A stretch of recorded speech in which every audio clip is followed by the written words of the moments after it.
जय श्री कृष्णा। राधे राधे दोस्तों। बोलिए भगवान महादेव, माता पार्वती जी, गणेश, कार्तिकेय, नंदकेसर की जय। आइए अब हम फाल्गुन मास के 5वें दिन स्कंद पुराण का महेश्वर खंड केदार खंड का आगे का महात्म्य सुनेंगे। इस अध्याय में हम विश्वकर्मा के तप से वत्रासुर की उत्पत्ति तथा दधीचि द्वारा देवताओं को अस्थि दान देने वाला संपूर्ण महात्म्य आएगा। लोमेश ऋषि कहते हैं कि इंद्र का महान उत्सव देखकर पुत्र शोक से पीड़ित विश्वकर्मा के मन में बड़ा भारी क्रोध उत्पन्न हो गया। वे बहुत खिन्न होकर अत्यंत ही उग्र तपस्या करने के लिए चले गए। उस तपस्या से संतुष्ट होकर लोक पितामह ब्रह्मा जी ने प्रजापति त्वष्टा से कहा कि हे सुव्रत, तुम कोई एक वरदान मांग लो। तब त्वष्टा ने बड़े ही हर्ष में भरकर वरदान मांगा कि हे ईश्वर, मुझे एक ऐसा पुत्र दीजिए जो देवताओं के लिए भयंकर हो तथा संपूर्ण देवताओं और इंद्र को भी शीघ्र मार डालने की जिसमें इच्छा हो। तब ब्रह्मा जी ने कहा कि तथास्तु, तुम्हें ऐसा ही एक पुत्र पैदा होगा। उस वरदान से तत्काल ही वहां एक बड़ा अद्भुत दैत्य प्रकट हो गया जो वत्र नाम से प्रसिद्ध हुआ। वह असुर प्रतिदिन 400 हाथ बढ़ रहा था। पूर्व काल में अमृत मंथन के समय देवताओं ने जिन दैत्यों को मार डाला था और शुक्राचार्य जी ने पुनः उन्हें अपनी संजीवनी बूटी से जीवित कर दिया था, उनमें से राजा बलि को छोड़कर शेष सभी दैत्य पाताल से निकलकर वत्रासुर के पास चले आए। पाताल से आए हुए असुरों के साथ वत्रासुर ने अकेले ही अपने विशाल शरीर द्वारा संपूर्ण भूमंडल को ढक दिया। उस समय उससे पीड़ित हुए तपस्वी ऋषि तुरंत ब्रह्मा जी के पास गए और उन्होंने अपनी सारा कष्ट कह सुनाया। तब ब्रह्मा जी ने गंधर्वों, मरुदगणों, इंद्र आदि देवताओं से विश्वकर्मा क्या करना चाहता है वह बताया और कहा कि विश्वकर्मा ने बड़ी भारी तपस्या करके तुम सब लोगों का वध करने के लिए एक तेजस्वी वत्रासुर को उत्पन्न किया है। वह सब दैत्यों का महान अधीश्वर बन गया है। अब तुम लोग ऐसा प्रयत्न करो जिससे कि वह तुम्हारे द्वारा मारा जा सके। ब्रह्मा जी का यह वचन सुनकर इंद्र आदि देवताओं ने कहा कि हे भगवान, जब हमारे ये इंद्र ब्रह्महत्या से मुक्त होकर स्वर्ग के सिंहासन पर बैठाए गए उस समय उनके द्वारा एक न करने योग्य कार्य हो गया। अब उस भूल के दुष्परिणाम से पार पाना बड़ा ही असंभव है। उस समय भूल यह हुई कि हम अज्ञानियों ने अपने अनेक प्रकार के अस्त्र शस्त्र महर्षि दधीचि के आश्रम में रख दिए थे। उन शस्त्रों के बिना इस समय हम क्या कर सकते हैं। ब्रह्मा जी की आज्ञा से सभी देवता दधीचि के आश्रम पर गए और उनसे बोले कि हे देव, हमने पूर्व काल में जो अस्त्र शस्त्र आपके आश्रम में रख दिए थे, कृपया करके आप हमें वह हमारे अस्त्र शस्त्र पुनः लौटा दीजिए। यह सुनकर दधीचि मुस्कुराते हुए बोले कि हे बड़भागी देवताओं, आपके उन अस्त्रों को बहुत काल से यहाँ व्यर्थ पड़ा हुआ जानकर मैं उनको खा गया।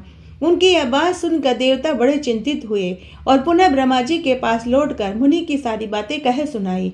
तब ब्रह्मा जी ने सबके अभिष्ट कार्य की सिद्धि के लिए देवताओं से कहा कि तुम लोग दधीचि से उनकी हड्डियां मांग लो।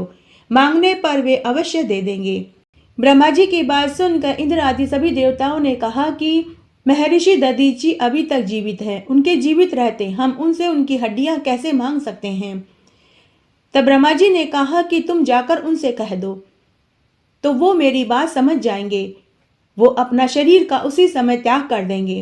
तब इंद्र आदि सभी देवता ब्रह्मा जी से बोले कि ऐसा करना तो हमारे ऊपर ब्रह्महत्या का पाप दोष चढ़ जाएगा। उस अवस्था में हम क्या करेंगे। तब ब्रह्मा जी ने सभी देवताओं से कहा, अच्छे कार्य के लिए अगर ऐसा किया जाए तो ब्रह्म हत्या का पाप दोष नहीं चढ़ता। उसके बाद ब्रह्मा जी की आज्ञा लेकर सभी देवता दधीचि मुनि के आश्रम में पहुंचे। दधीचि मुनि का आश्रम अनेक प्रकार के जीव जंतुओं से संयुक्त होने पर भी पारस्परिक वेर भाव से रहित था। वहां बिल्ली और चूहे एक दूसरे को देखकर प्रसन्न होते थे।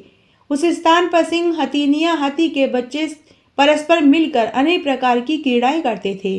नेवलों के साथ सर्प एक दूसरे से आनंद का अनुभव करते थे। ऐसी अनेक आश्चर्य बातें उस आश्रम में दिखाई पड़ती थी। दधीचि मुनि अपने उत्तम तेज से सूर्य तथा दूसरे अग्निदेव की भांति प्रकाशित हो रहे थे। उनके साथ उनकी धर्म पत्नी सुवर्चा भी वहीं थी। जैसे सावित्री के साथ ब्रह्मा जी शोभा पाते हैं, उसी प्रकार दधीचि भी अपनी धर्म पत्नी के साथ सुशोभित हो रहे थे। संपूर्ण देवताओं ने वहां पहुंचकर दधीचि मुनि को प्रणाम किया और इस प्रकार बोले कि हे मुनिवर, हमें पहले से ही ज्ञात है। आप तीनों लोकों में सबसे बड़े दानदाता हैं।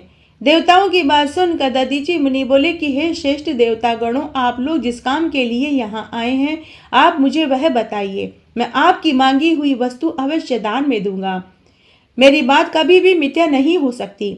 तब सबका स्वार्थ सिद्ध करने की इच्छा से सभी देवता एक साथ बोले कि हे मुनिवर, हम लोग भयभीत होकर आपके दर्शन की अभिलाषा से यहाँ आए हैं। उनकी बात सुनकर दधीचि मुनि ने कहा कि बताइए, आप लोगों के लिए मैं क्या चीज दान में दूं। ऐसा कहकर दधीचि ऋषि ने अपनी पत्नी को आश्रम के भीतर भेज दिया। तब देवता दधीचि मुनि से बोले कि हे मुनिवर, आप अपने शरीर की हड्डियां हमें दान में दे दीजिए, जिनसे कि हम दैत्यों का संहार कर सके। महर्षि ने कहा कि मैंने आपको अपनी हड्डियां दान में दे दी।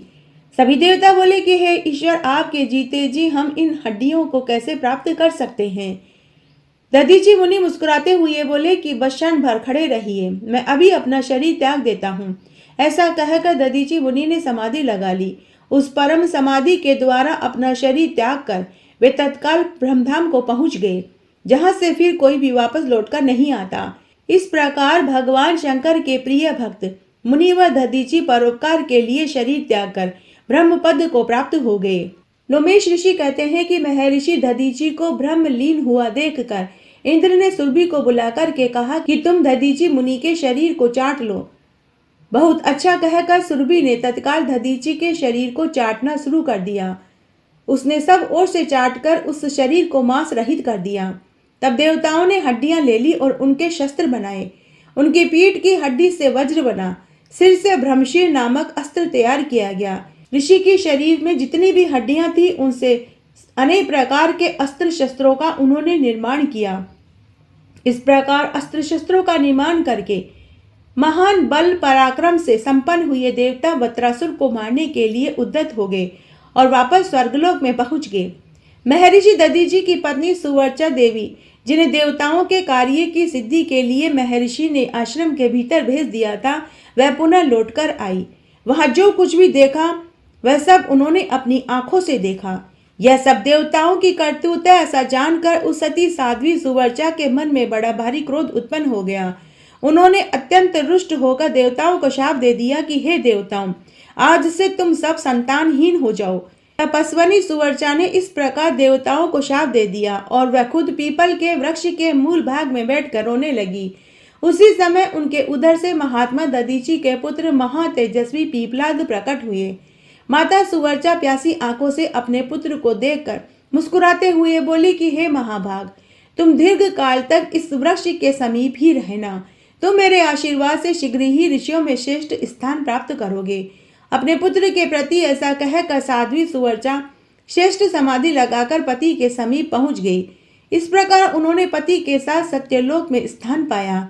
इधर वे देवता लोग अस्त्र शस्त्रों का निर्माण करके युद्ध के लिए उत्सुक हो दैत्यों के सामने पहुंच गए। इंद्र आदि देवता महान बल और पराक्रम से युक्त थे। वे गुरु बृहस्पति जी को आगे करके भूमि पर आकर मध्य देश में ठहरे। उन सब के पास बड़े उत्तम शस्त्र थे। इंद्र आदि देवताओं को आया हुआ सुनकर महातेजस्वी वत्रासुर दैत्य वृंद के साथ उनके समीप गया। महेंद्र ने उन सम्रागण में महादैत्य वत्रासुर को देखा। देवताओं और दानवों का एक दूसरे पर दृष्टिपात होते ही वे एक दूसरे को मार डालने के लिए अत्यंत क्रोध में भरकर युद्ध करने लगे। देवताओं दानवों के उस युद्ध में बजाए जाने वाले भयानक बाजे बड़ी गंभीर ध्वनि में सुनाई दे रहे थे। उस युद्ध में समस्त चराचर जगत महान भय के कारण अचेत हो गया। उस समय नमूची नामक दैत्य इंद्र के साथ युद्ध करने लगा। देवराज इंद्र ने बड़े वेग से उस दैत्य पर वज्र का प्रहार किया, परंतु वज्र के आघात से भी नमूची का एक रोम भी नहीं टूटा। तब इंद्र ने नमूची पर गदा मारी, किंतु वह गदा चूर चूर हो गई। यह देख इंद्र ने एक बहुत बड़े शूल से उस दैत्य पर प्रहार किया।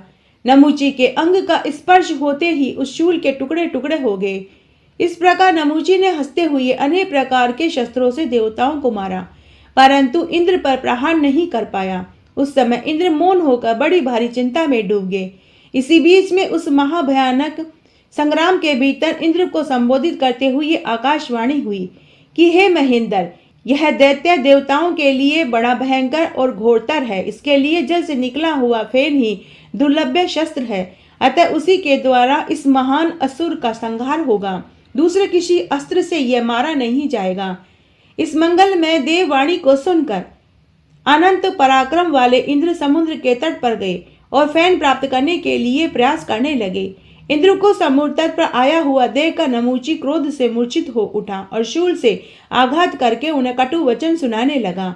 तब इंद्र ने भी क्रोध में भरकर अद्भुत फेन ग्रहण किया और उस फेन का प्रहार करके महादैत्य नमूची का वध कर दिया। इस प्रकार नमूची के मारे जाने पर सभी देवता और ऋषि साधुवाद करने लगे। उसी समय महातेजस्वी वत्रासुर इंद्र के समीप पहुंच गया। वत्रासुर को देखकर सभी देवता मनुष्य महान भय से युक्त हो पृथ्वी पर गिर पड़े। तब प्रतापी इंद्र हाथ में वज्र लिए ऐरावत हाथी पर आरूढ़ हुए। सब देवता प्रतापी लोकपालों के साथ युद्ध के लिए एकत्र हो गए, परंतु वत्रासुर को देखते ही सब लोकपाल अपने स्वामी इंद्र सहित भयभीत हो गए। वे भगवान शिव की शरण में चले गए। महेंद्र विजय के इच्छुक थे, अतः उन्होंने गुरु बृहस्पति के बताए अनुसार बड़े विश्वास के साथ तत्काल ही विधि पूर्वक शिवलिंग का पूजन किया। फिर उदार बुद्धि वाले बृहस्पति जी इंद्र से इस प्रकार बोले कि हे देवराज इंद्र, कार्तिक मास के शुक्ल पक्ष में शनिवार के दिन यदि पूरी त्रयोदशी मिले तो यह समझना चाहिए कि मुझे सब कुछ प्राप्त हो गया। उस दिन प्रदोष काल में सब कामनाओं की सिद्धि के लिए लिंग रूपधारी भगवान सदाशिव का पूजन करना चाहिए। दोपहर के समय स्नान करके तिल आंवले के साथ गंध पुष्प फल आदि के द्वारा शिव जी का पूजन करना चाहिए। फिर प्रदोष काल में स्थावर लिंग का पूजन करें। गांव से बाहर जो शिवलिंग स्थित है उसके पूजन का फल ग्राम की अपेक्षा 100 गुना अधिक मिलता है। उससे भी 100 गुना अधिक महात्म्य उस शिवलिंग के पूजन का है जो वन में है। वन की अपेक्षा 100 गुना पुण्य पर्वत पर स्थित शिवलिंग का पूजन करने से मिलता है। पर्वतीय शिवलिंग की अपेक्षा तपोवन में स्थित शिवलिंग के पूजन के फल का 10,000 गुना अधिक फल मिलता है। अतः विद्वानों को इस विभाग के अनुसार शिवलिंग का पूजन करना चाहिए। तड़ाग आदि तीर्थों में विधिवत स्नान करना चाहिए। मिट्टी के 5 पिंड निकाले बिना किसी बावड़ी में स्नान करना शुभ कारक नहीं है। कुएं में से अपने हाथ से जल निकालकर स्नान नहीं करना चाहिए।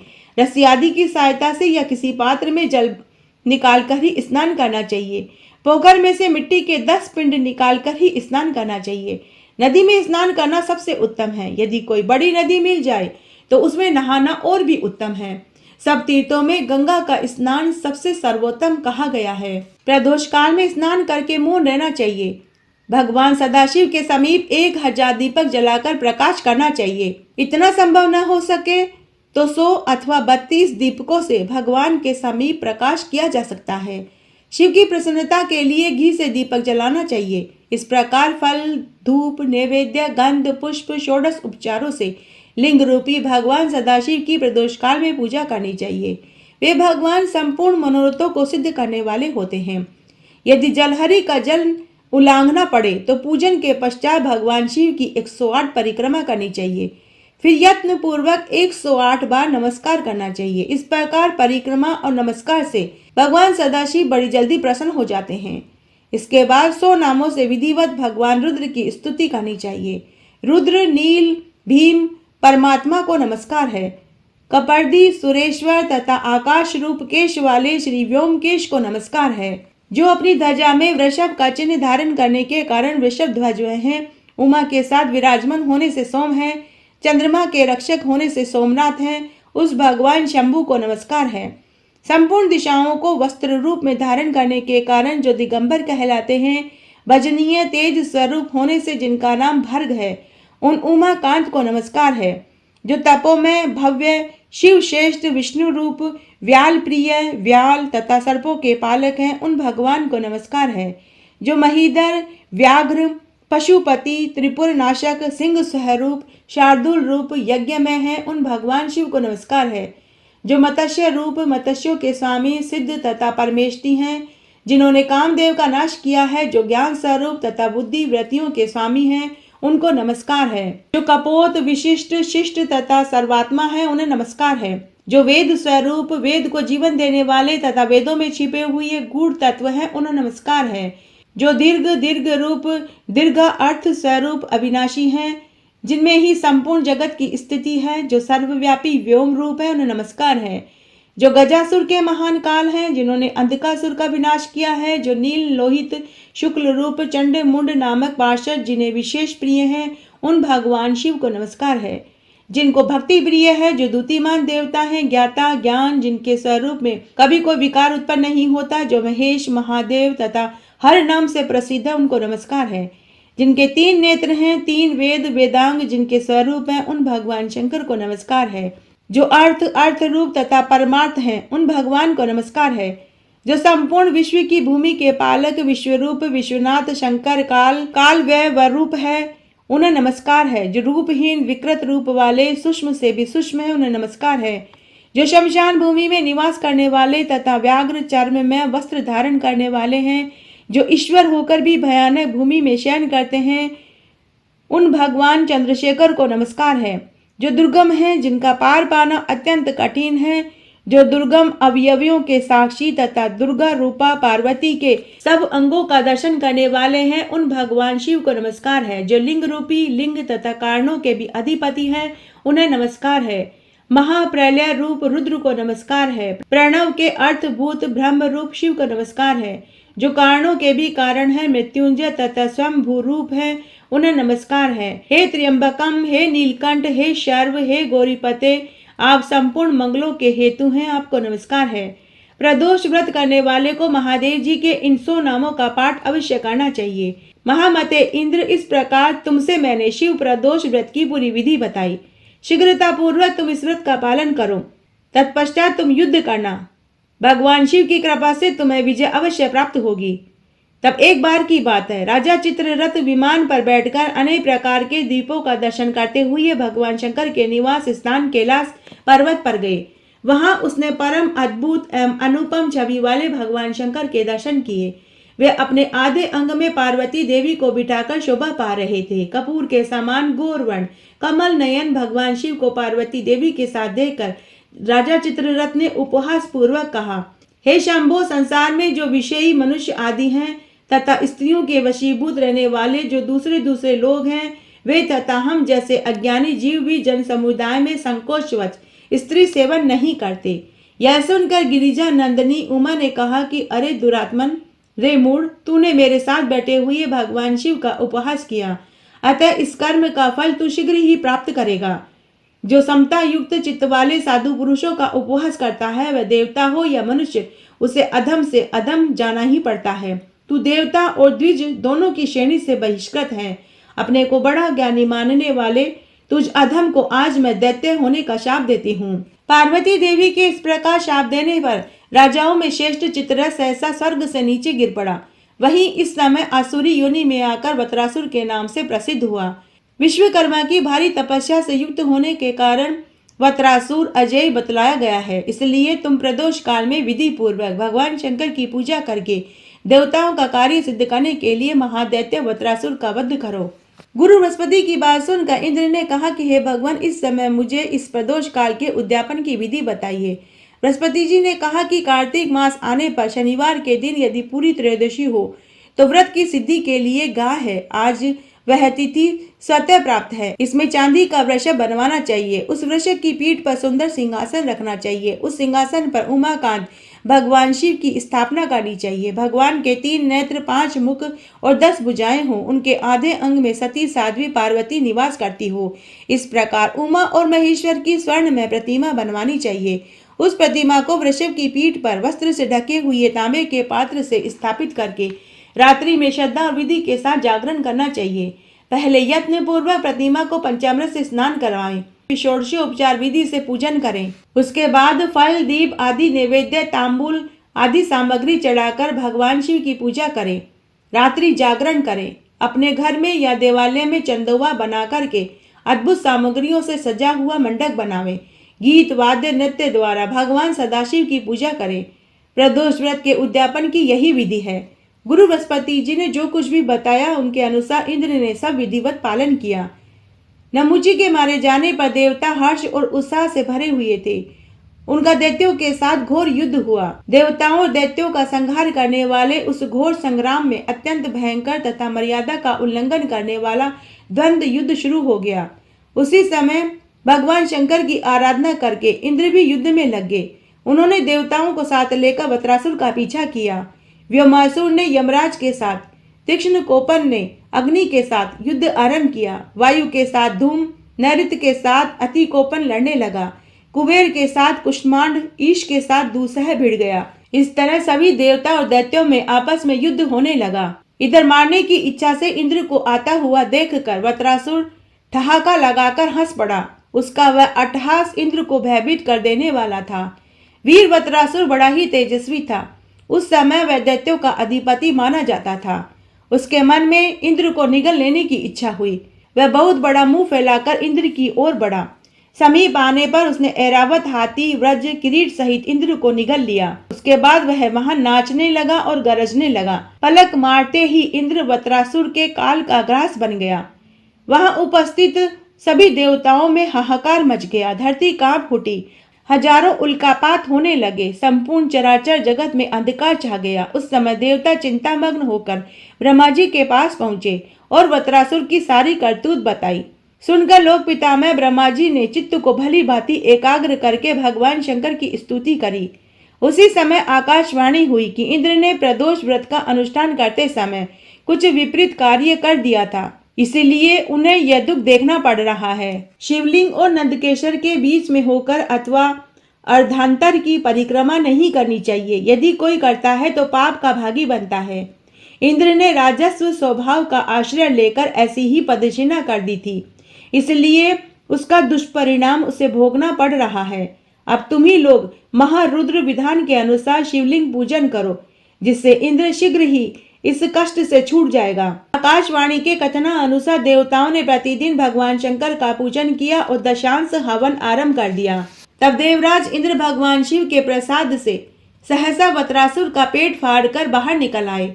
हाथी, व्रज, किरीट, कुंडल सहित परम शोभा संपन्न महातेजस्वी इंद्र को देखकर सभी देवता, गंधर्व, अप्सरा, यक्ष, ऋषि, मुनि बड़े प्रसन्न हुए। देवता दिंदुभी बजाने लगे, अनेक शंखों की ध्वनि करने लगे। इंद्र के संकट मुक्त होते ही देवताओं में उल्लास भर गया। इंद्र जहां संकट मुक्त हुए वहां शची देवी भी पहुंच गई। महर्षियों ने शची के साथ इंद्र का अभिषेक किया। सबने यत्न पूर्वक उनके लिए पुण्याहसन किया। इस प्रकार जब महर्षियों ने इंद्र का अभिषेक किया तब इस पृथ्वी पर अधिकाधिक मंगल उत्सव होने लगे। इंद्र के वज्र से विदीर्ण हुआ वत्रासुर अत्यंत अद्भुत शरीर वहीं गिरकर मेरुगुरु की शिखर की भांति सुशोभित होने लगा। उसी भूमि में ब्रह्म हत्या है जहां वत्रासुर का भयानक शरीर गिरा था। गंगा यमुना के बीच में जो भूमि है जिसे अंतर्वेदी कहते हैं वह पुण्य भूमि बताई जाती है। वह लोक पावन भूमि सर्वत्र प्रसिद्ध है। वत्रासुर के वध से उत्पन्न होने वाली ब्रह्म हत्या जिस देश में प्रविष्ट हुई वह पापी बताया गया है। उस मल भूमि में ही वत्रासुर का महान मस्तक पड़ा था, जिसे इंद्र आदि देवताओं ने 6 महीने में काटा। इस प्रकार वत्रासुर का वध करके इंद्र ने विजय प्राप्त करी और वे शचीनाथ निर्भय होकर इंद्रासन पर विराजमान हो गए। बोलिए शंकर भगवान की जय।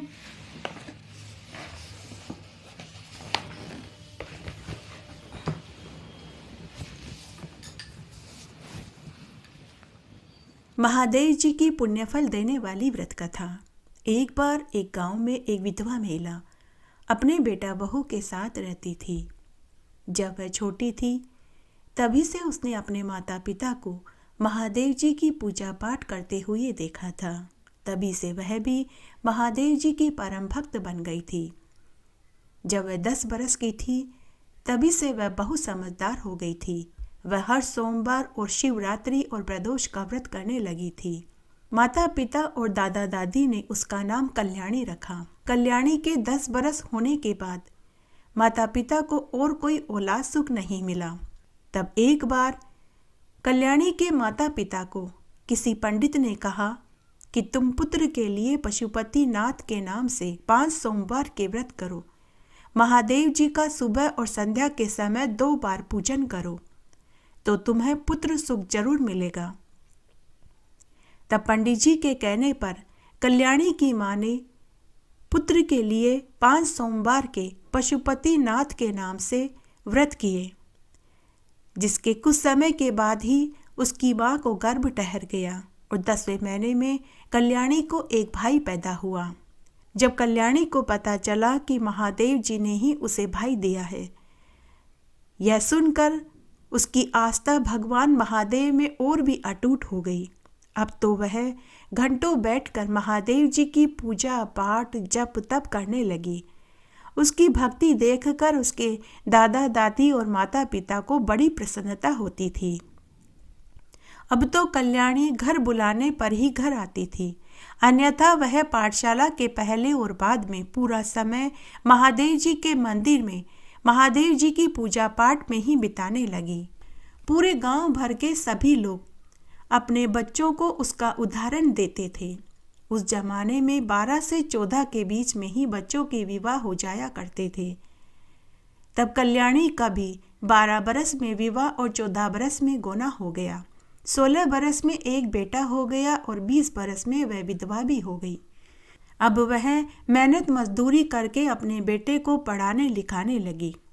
समय बीता, बेटा बड़ा हुआ, कमाने लगा, तो उसने अपने बेटे का एक सुसंस्कृत लड़की से विवाह करा दिया। लेकिन उसकी आस्था भगवान महादेव में अभी भी थी। वह घंटों बैठकर अभी भी पूजा पाठ करती थी। इस तरह समय बीतने लगा। तब एक दिन की बात है, कल्याणी महादेव जी की पूजा करके जब घर आई तो बेटा बहू ने अपनी माँ से कहा कि माँ, क्यों तुम इतने पूजा पाठ करती हो? हमें महादेव जी ने दिया ही क्या है? आज मैं जो कुछ भी हूँ वह आपकी मेहनत के बदौलत हूँ। भगवान महादेव जी ने हमारे लिए किया ही क्या है? तब कल्याणी अपने बेटा बहू से बोली कि मैंने कभी भगवान महादेव जी की पूजा इसलिए नहीं करी कि बदले में मुझे कुछ मिले। मैं अपनी प्रसन्नता के लिए महादेव जी की पूजा करती हूँ, इससे मुझे खुशी मिलती है। पूजा पाठ करने के बाद मेरा दिन अच्छा बीतता है। जैसे एक माँ अपने बच्चे का पालन पोषण करके बदले में अपने बच्चे से कुछ नहीं चाहती, वैसे ही मैं भी महादेव जी की पूजा पाठ करती हूँ। उस दिन कल्याणी का मन बेटा बहू की बात से दुखी हो गया। उस दिन माघ मास के सोमवार का दिन था। वह मनी मन सोचने लगी कि आज मुझे यह दिन देखना पड़ रहा है। कभी सोचा भी नहीं था कि मेरी भक्ति और पूजा के ऊपर मेरे ही बेटा बहू प्रसन्न करेंगे। मैंने कभी पूजा इसलिए नहीं करी कि मुझे बदले में कुछ चाहिए। महादेव जी तो बिना मांगे ही सब कुछ दे देते हैं। अगर मुझे जीवन में दुख देखने पड़े तो यह मेरी किस्मत थी, मेरे कर्म थे, वो तो सबको ही भोगने पड़ते हैं। उस दिन कल्याणी का मन बेचैन हो गया। उसने एक कागज पर लिखा कि बच्चों, मैं भगवान महादेव जी से मिलने जा रही हूँ। अब मैं घर तभी वापस आऊँगी जब मुझे भगवान महादेव और माता पार्वती जी दर्शन देंगे, अन्यथा मैं घर नहीं आऊँगी। अगर मैं घर ना आऊँ तो तुम दोनों मुझे मत ढूंढना। समझ लेना कि हमारा यहीं तक साथ था।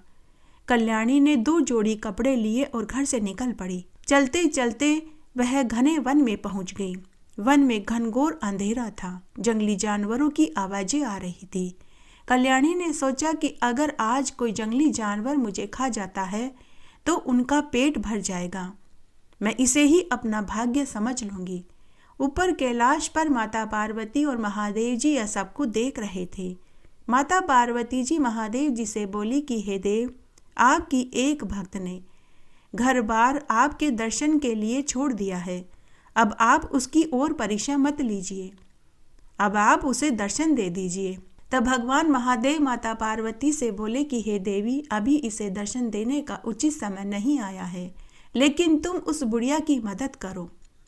तुम एक बुढ़िया का वेश बना करके उसी वन में जाओ और जैसा मैं कहता हूँ तुम वैसा ही करो। तब माता पार्वती जी एक बुढ़िया का वेश धारण करके उसी वन में पहुंच गई। भगवान महादेव ने अपनी माया से उस जंगल में एक सुंदर झोपड़ी बना दी और आसपास में फल और फूलों के पेड़ उगा दिए और साफ जल का झरना भी बहने लगा। तभी बुढ़िया माई को सुंदर झोपड़ी दिखाई दी। बुढ़िया माई झोपड़ी के पास आई तो उसे एक अन्य बुढ़िया माई झोपड़ी में दिखाई दी, जो कि स्वयं माता पार्वती थी। कल्याणी ने बुढ़िया वेश में माता पार्वती से बोली कि बहन, क्या आज रात आपकी झोपड़ी में मुझे आसरा मिल जाएगा? सुबह होते ही मैं यहाँ से चली जाऊंगी। माता पार्वती जी तो आई ही उसकी मदद करने थी। तो बुढ़िया वेश में माता पार्वती ने कल्याणी से कहा कि आओ बहन, तुम जितने दिन चाहो यहाँ रह सकती हो। तब कल्याणी बोली कि नहीं बहन, मुझे तो बहुत दूर जाना है, मेरी मंजिल तो बहुत दूर है। माता पार्वती जी ने बुढ़िया से उसकी मंजिल पूछी तो कल्याणी ने पूरी सच्चाई बताई और कहा कि मैं महादेव जी और माता पार्वती जी के दर्शन करने के लिए ही घर से निकली हूँ। घर से बेटा बहू को मैंने यही कहा है। तब माता पार्वती जो बुढ़िया वेश में थी वो कल्याणी से बोली कि अरे बहन, तुम्हारी और मेरी मंजिल तो एक ही है, मैं भी महादेव जी से मिलना चाहती हूँ, तो तुम भी वही करो जो मुझे एक साधु ने करने के लिए कहा था। तब कल्याणी बोली कि बहन बताओ, मैं वह सब कुछ करने को तैयार हूँ। तब माता पार्वती ने कहा कि आज से माघ मास का पहला सोमवार शुरू हुआ है। माघ मास में 4 तो कभी 5 सोमवार आते हैं।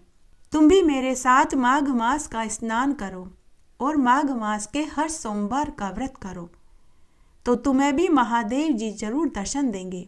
तुम्हारी भी सभी मनोकामनाएं महादेव जी पूरी कर देंगे। महादेव जी सबकी मदद करते हैं, अपने भक्तों को वे जरूर दर्शन देते हैं। तो कल्याणी बोली कि बहन, आज तो मैं सुबह से ही भूखी प्यासी हूँ, सुबह से जल का एक गिलास तक नहीं पिया है। तब माता पार्वती ने कल्याणी को झोपड़ी में आश्रय दिया, कंद मूल फल खाने को दिए। दोनों बुढ़ियाएं महादेव जी की बातें करते करते सो गई।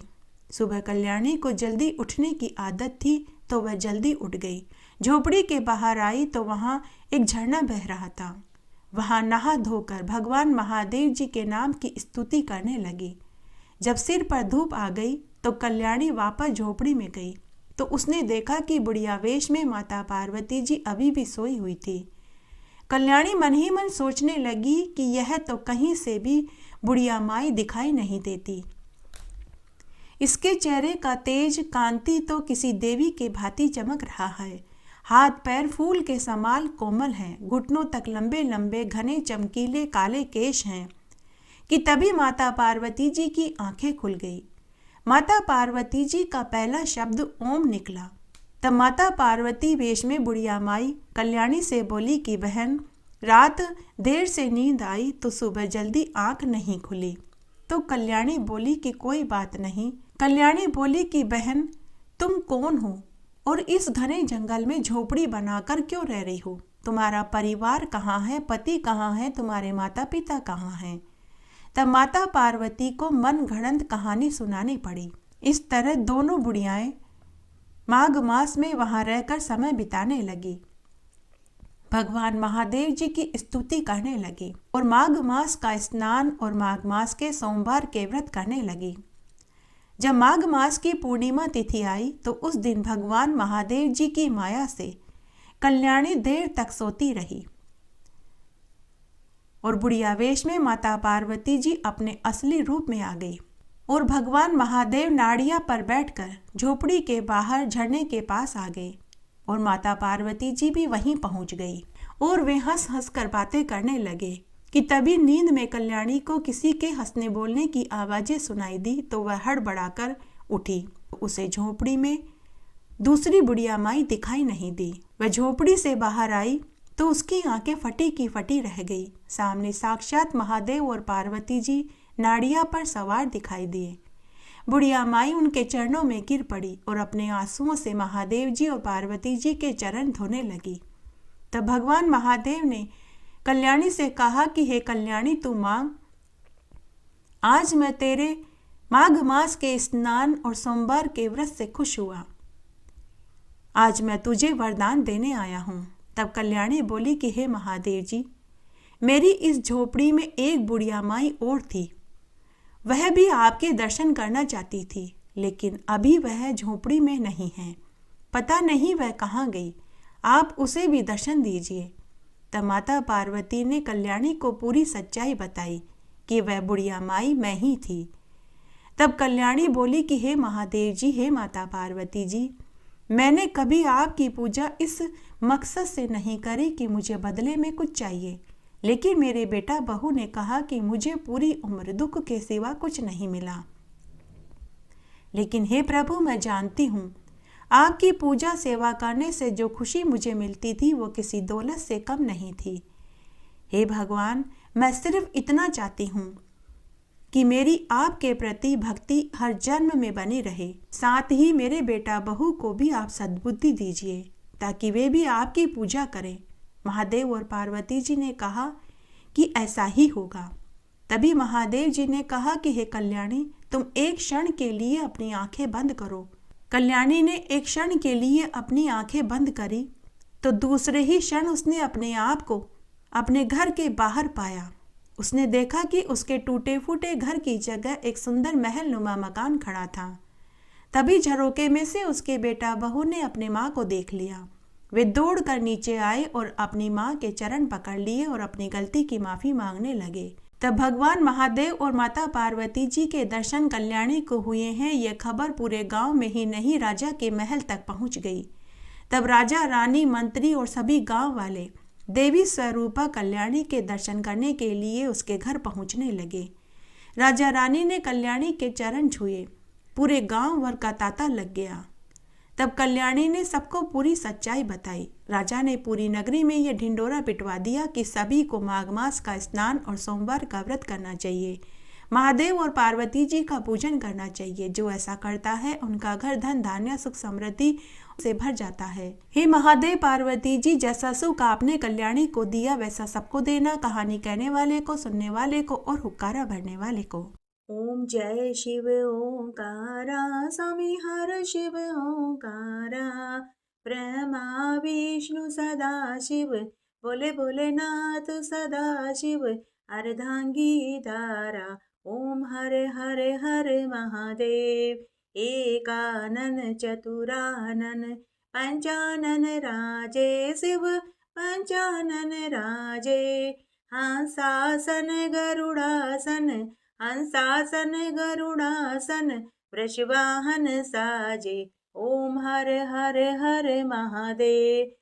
दो भुज चार चतुर्भुज, 10 भुज अति सोवे शिव, 10 भुज अति सोवे, तीनों रूप निरखदा, त्रिभुवन जन मोहे।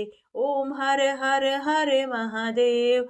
अक्षमाला वनमाला, मुंडमाला धारी शिव, मुंडमाला धारी, त्रिपुरारी मुरारी, कर कमलाधारी। ओम हर हर हर महादेव।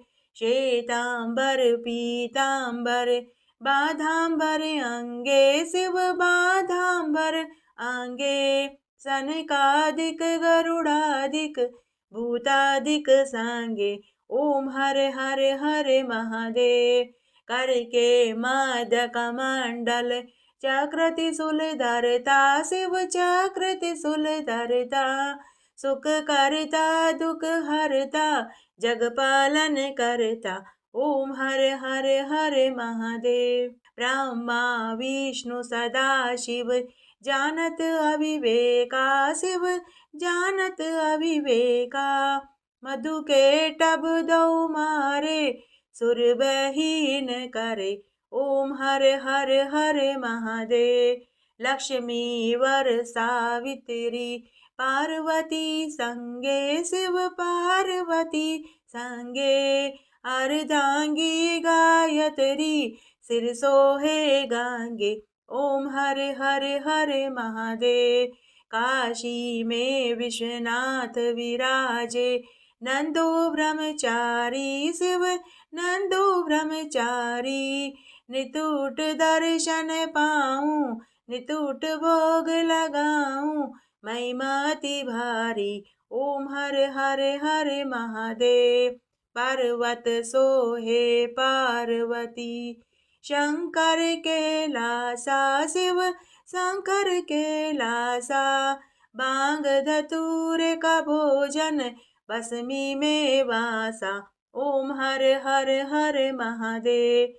जटा में गंग बहत है, गल मुंडल माला शिव, गल मुंडल माला, शेष नाग लिपटावे, ओढत मृगछाला। ओम हर हर हर महादेव। 64 योगिनी गावत, न्यत करत भेरू, शिव न्यत करत भेरू। बाजत ढोल नगाड़ा, बाजत ढोल नगाड़ा, अर बाजत डमरू। ओम हर हर हर महादेव। त्रिगुण स्वामी जी की आरती, जो कोई नर गावे शिव, जो कोई नर गावे। कहत शिवानंद स्वामी, मन वांछित फल पावे। ओम हर हर हर महादेव। ओम जय शिव ओंकारा, स्वामी हर शिव ओंकारा। ब्रह्मा विष्णु सदा शिव, बोले भोलेनाथ सदा शिव। अर्धांगी धारा, ओम हर हर हर महादेव। इस तरह आज हमने फाल्गुन मास का 5वां अध्याय और 5वें दिन की कथा सुनी। भगवान महादेव जी की आरती सुनी। आशा करती हूँ आपको इस अध्याय को सुनने का संपूर्ण फल प्राप्त होगा। मेरे साथ बने रहने के लिए आपका धन्यवाद। आगे आने वाली कथा कहानी के लिए भी आप इसी तरह मेरे साथ बने रहें। धन्यवाद।